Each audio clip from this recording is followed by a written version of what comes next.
I'm Nick Gillespie with Reason TV, and today I'm very happy to be talking with Jerome Tuccille, author most recently of Gallo Be Thy Name, the inside story of how a secretive but well-connected family rose to dominate the U.S. wine market.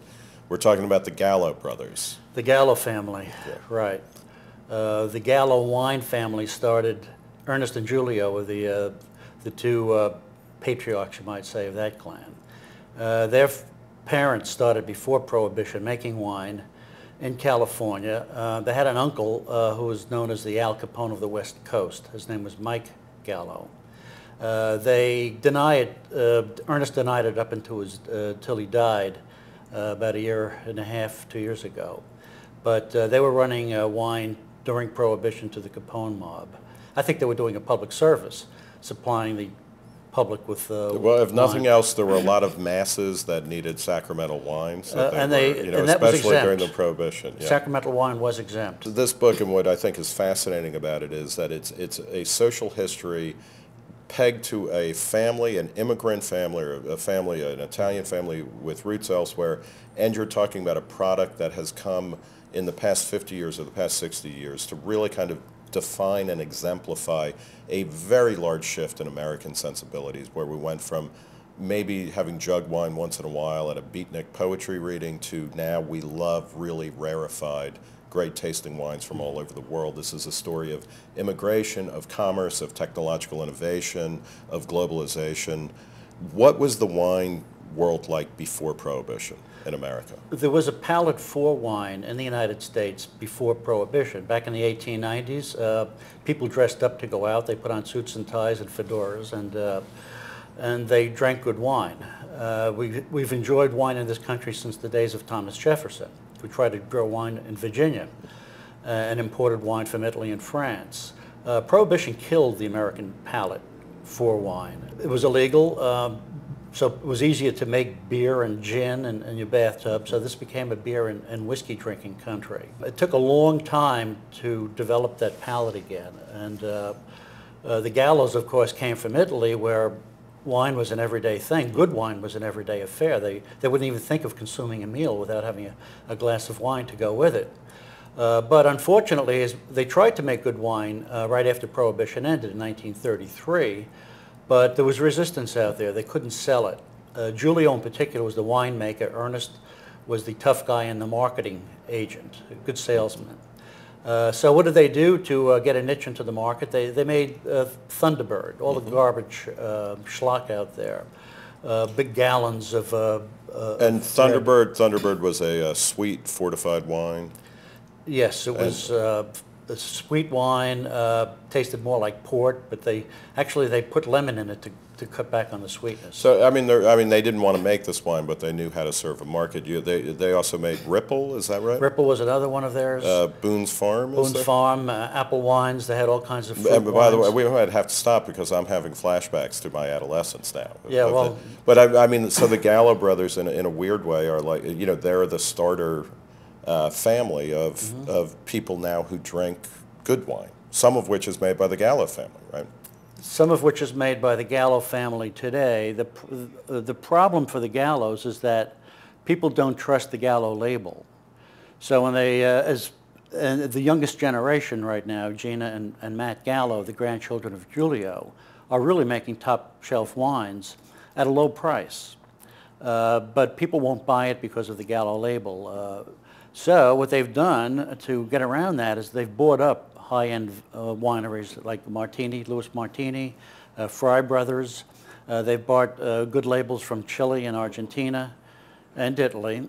And you won't see Gallo's name on them. But if you see bottled or distributed in Modesto, California, that's a code name for Gallo. I mean, the Gallos own Modesto, California. What's the large narrative of the Gallo family saga? What's the Gallo family's tragedy or epic tale?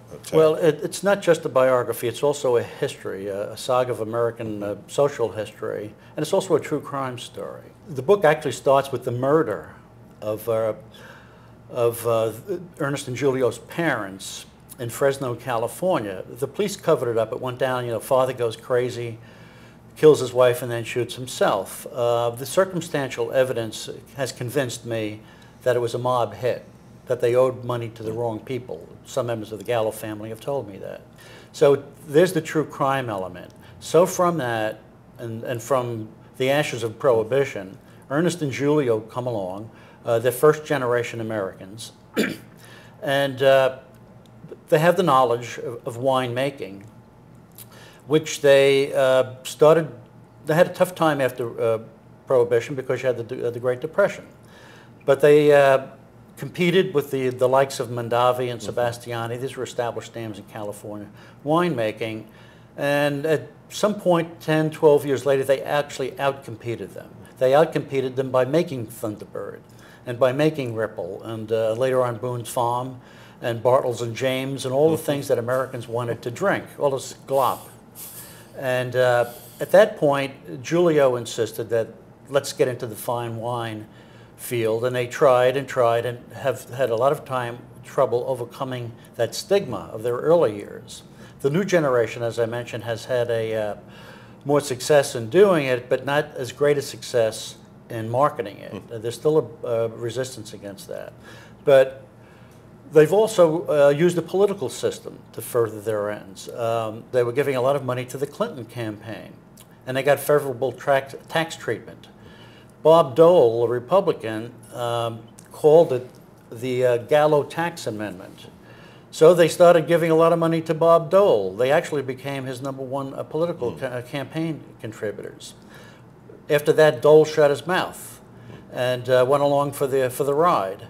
They tried to keep Chilean wines and foreign wines out of the United States. They succeeded for a couple of years. But then finally the floodgates opened, and all this really good wines at low cost points started coming in from Australia and elsewhere.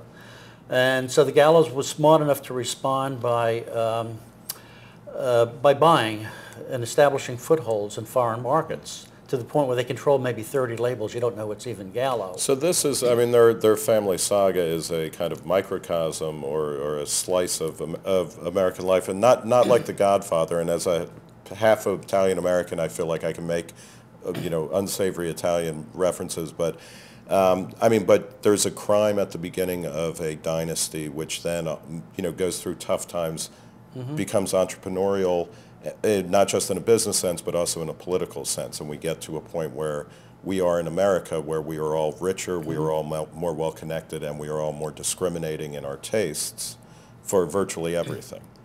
Right. I look at it as a great American success story. I grew up in the Bronx in a working class neighborhood. My father was a cab driver. My mother's father owned a bar and a restaurant. And the story of people who've come from even more poverty-stricken backgrounds than that and gone on to achieve, in the Gallo's case, billions has always been fascinating to me, that people can pull themselves up. The system allows that. We have a lot of complaints about the government and restraints on freedom, and that's all true, but it's still possible, and it always has been, to lift yourself out of the ghettos and go on and achieve great wealth and great fame. I look at Gallo, and I think previous writers have failed to capture him. People love to hate Ernest Gallo. He was a thug. He was a tough guy. But the man was also a genius. And I think a lot of people who love to hate Ernest Gallo miss the genius component there. You don't achieve what he achieved without having a great sense of the marketplace, of being a visionary on where cultural trends are heading, and positioning yourself and outcompeting some major competition along the way. So there was a combination here of thug, tough guy, and also genius. And what I try to do in this book is capture both sides of this man. Well, I want to thank Jerome Ticcioli for talking to Reason TV about his new book, Gallo Be Thy Name, a rich social history of a family business that's right at the, that tells a lot about America over the past 100 years. Thanks, Jerry. Thank you.